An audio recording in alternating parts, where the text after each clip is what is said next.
Hey guys, so today's the last day of us taking notes, and that will be on page 28. So we're going to start with our warm-up, which reads, why would someone be interested in studying about light? So why is light important that someone would think, hey, maybe we should study this because we might learn something from it that could help us? Maybe 45 seconds. Are you ready? Set, go.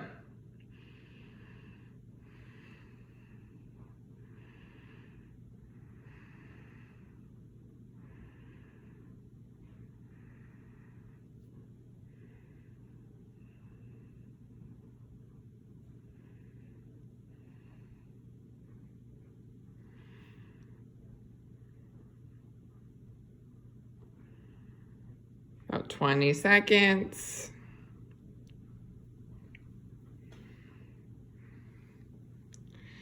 About 10 more seconds.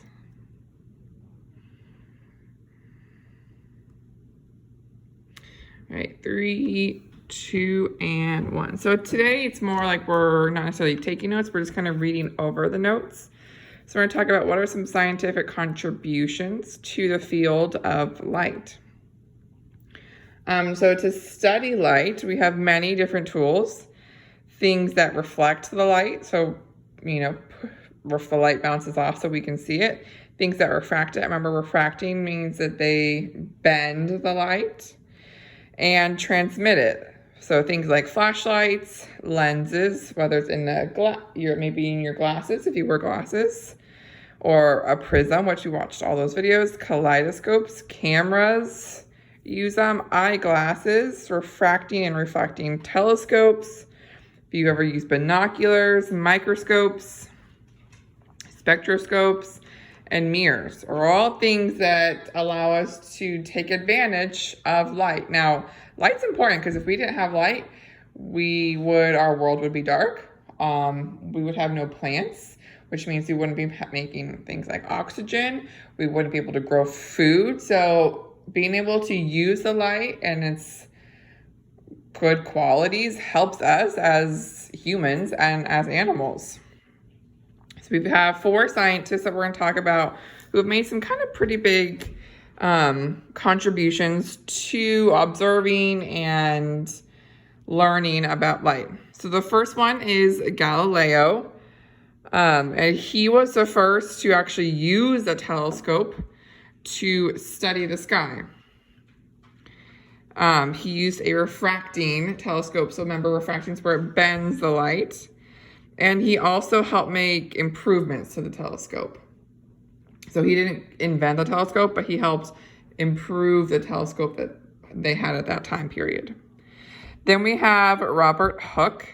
He actually came up with a theory of light, that light existed, that it comes in waves. And he investigated refractions. Remember, that's where the light bends. And he helped make the microscope that they had at that time period better. Then we have Antoine van Leeuwenhoek. I think that's how you say it.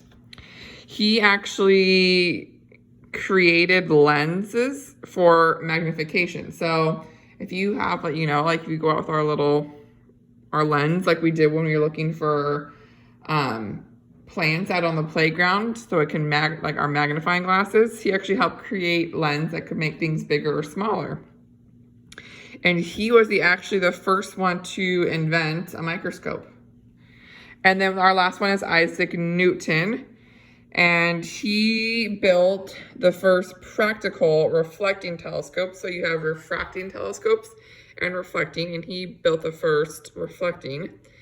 And he actually was the first one to observe, kind of like what we saw in those videos with prism, how you can take a white light and it can actually be separated in a prism to the visible spectrum. So I can see, right, what would look like a rainbow or the Roy G. Biv on the other side. So what I want you to do now for your individual activity, I want you to, with this information, pick one of these scientists and study them a little bit more. And then I want you to write me a paragraph, and it can be including some of this information as well as some other information you find, and just write me a paragraph about them. And then you'll take a picture or you can type it up and email it to me, and I want to see your paragraphs. Then tomorrow and Thursday, you're going, hold on, I'm gonna find it. You're gonna go to page 43. And you're going to, I would do, actually I don't remember exactly. I believe this is page 43 and 44 is on Wednesday, and 47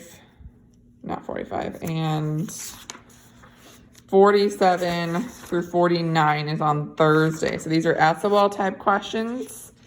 So you're just to practice, because the next week you're working on your summary, and then you're taking the light test. So I will put up the answers for those 2 pages. So yep, I look forward to reading your guys' paragraphs. See you later. Bye.